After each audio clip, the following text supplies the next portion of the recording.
Saya tak ada kerja sekarang. Ha? Tak ada kerja. Jadi macam mana you carikan duit? Sudah masuk tahun baru. Tahun ini, kita semua orang akan jadi kaya. Mari, saya belanja. Thank you. Thank you, bos. Bro, dengar kata bisnes awak sangat maju ni. Mesti untung banyak gila Mestilah. Buat bisnes, kena tengok strategi, mah. Nah, tengok. Order besar sudah mari. Halo? Apa?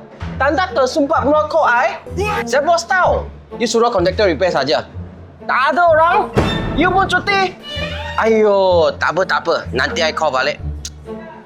Tak ada dengan bincang projek berjuta-juta. Ada masalah sedikit teknikal saja.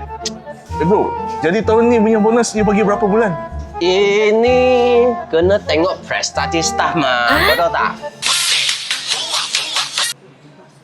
Halo? Apa lagi?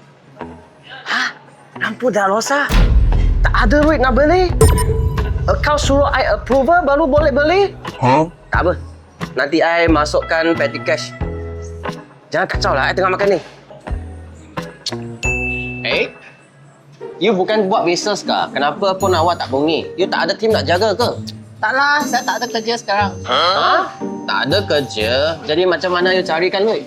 Saya ada sebiji properti. Putih sewa je lah. Rezeki ni dah memadai. 1 biji, mana cukup? Kita kena berusaha. Kena rajin. Naikkan pendapatan. You kena rajin sama saya lah. Kalau macam tu, berapa sewa awak sebulan? Awak ada hutang bank tak?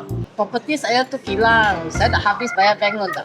Sewa sebulan tu banyak. 50,000 je. KO.